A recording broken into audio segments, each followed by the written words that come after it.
Hello, welcome back to our channel నా ప్రపంచం. అందరూ ఎలా ఉన్నారండి? మేమైతే చాలా బాగున్నాము. అలాగనే మీరందరూ కూడా ఎప్పుడు చాలా బాగుండాలని చెప్పి కోరుకుంటూ ఈ వీడియోనైతే నేను షేర్ చేస్తున్నాను.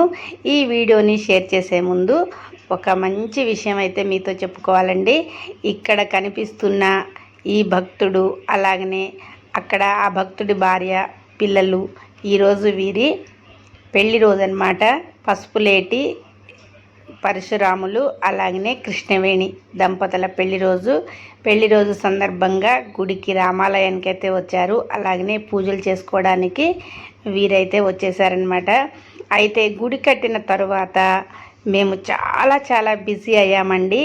అది ఎందుకు అంటే గుడి కట్టిన తర్వాత చాలామంది పెళ్లి రోజులు, పుట్టినరోజులు అలా అకేషన్స్ అన్నీ కూడా గుళ్ళో బాగా సెలబ్రేషన్ అయితే చేసుకుంటూ ఉన్నాము. పూజలు జరుపుకుంటూ ఉన్నాము. ఈవినింగ్ అయితే భజనలు చేస్తూ స్వామివారి సన్నిధిలో స్వామివారి నామస్మరణతోటి మేమైతే మమేకమైపోయి చక్కగా భజనలు చేసుకుంటూ, అలాగనే మాకు ఇంతకుముందు అందరూ తెలిసేవాళ్ళు కాదండి.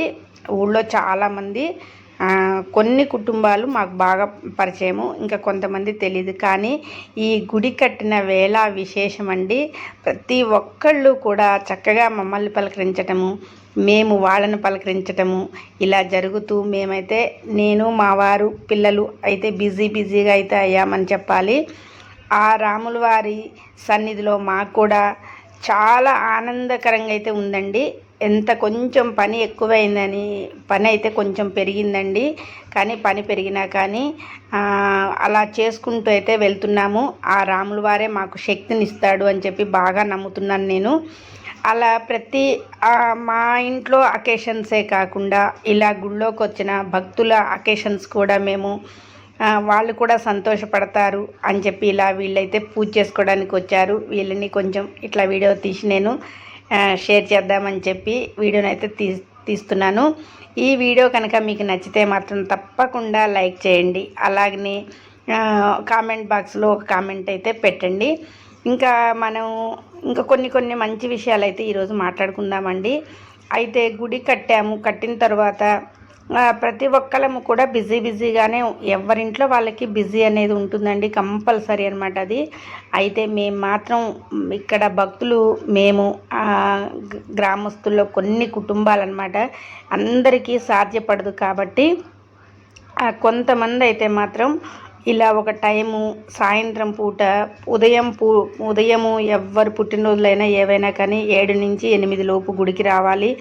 మీరు ఇట్లా పూజ చేసుకునే వాళ్ళైతే ముందుగానే అయ్యగారికి చెప్పాలని చెప్తే అలానే ఇలాగైతే జరుగుతూ ఉన్నాయండి. 2 months అవుతుంది మా గుడి ప్రతిష్ట అయ్యి. ఇప్పటి వరకు అయితే ఇలా జరుగుతూ ఉన్నాయి. అయితే ఎందుకు అంటే ఒక టైం అనేది మెయింటైన్ చేసామనుకోండి, ఇంకా ఈ టైంకి అయ్యగారు గుళ్ళో ఉంటారు, మనం వెళ్ళాలి, తొందరగా వెళ్ళాలి, పూజలు చేయించుకోవాలని చెప్పి వాళ్ళకి ఉంటుంది.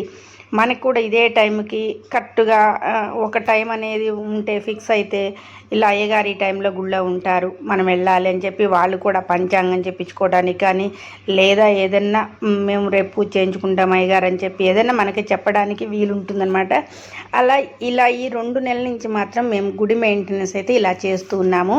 అలాగే ఇంకొక విషయానికి వస్తే పూజలు ఉదయం పూట చేసేవి ఇవన్నీ ఒక ఎత్తు అయితే, మేమైతే సాయంత్రం మాత్రం కొన్ని కుటుంబాలు కలిసి మాత్రం చక్కగా భజన చేసుకుంటున్నామండి. భజన ఎందుకు చేసుకుంటున్నాము అంటే, ఇంత రామాలయం కట్టించుకున్నాము, అందరం కలిసి కట్టించుకున్నాము. మరి మనం రామాలయం అయితే కట్టించుకున్నాము, అయ్యగారు వచ్చి పూజ చేస్తున్నారు. మరి రాముల వారికి ఇష్టమైంది ఏంటండి?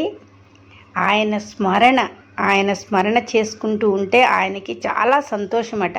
ఆ స్మరణ ఎవరు చేయాలండి? మనమే కూర్చొని ఆయన స్మరణం చేస్తే ఆయనకి చాలా ఇష్టమట. అందుకోసం ఇంకా మేమేం చేస్తున్నామంటే, ఎక్కువ టైం కేటాయించకుండా, అంటే అందరికీ పని ఉంటుంది కాబట్టి అందరినీ మనసులో పెట్టుకొని అందరినీ ఉద్దేశించుకొని ఒక టైం అనేది కేటాయించుకున్నామండి. అందరం కలిసి కూర్చొని లేడీస్ అంతా కూడా మాట్లాడుకున్నాము. 7 నుంచి 8 గంటల వరకు భజన కార్యక్రమాలు, భజన పాటలు నేర్చుకొని మరీ పాడుకుంటూ ఉన్నాము. మాతో పాటు చిన్న పిల్లలు వచ్చి ఎంత చక్కగా పాడతారో అండి పాటలు. అలా వాళ్ళకు వచ్చిన పాటలు వాళ్ళు పాడుకుంటూ, మాకు వచ్చిన భజన కార్యక్రమాలు మేము చేసుకుంటూ, ఇలా మేమైతే రోజు సంతోషంగా అయితే గడుపుతున్నాము. ఒక అకేషన్ శనివారం అని చెప్పి అలా కాకుండా చక్కగా ప్రతిరోజు కూడా మనకి 7 కాంగలోనే భక్తులంతా కూడా వచ్చే వీలున్న వరకు భక్తులైతే వస్తున్నారండి. వీలున్నంత వరకు అందరూ రాలేరు.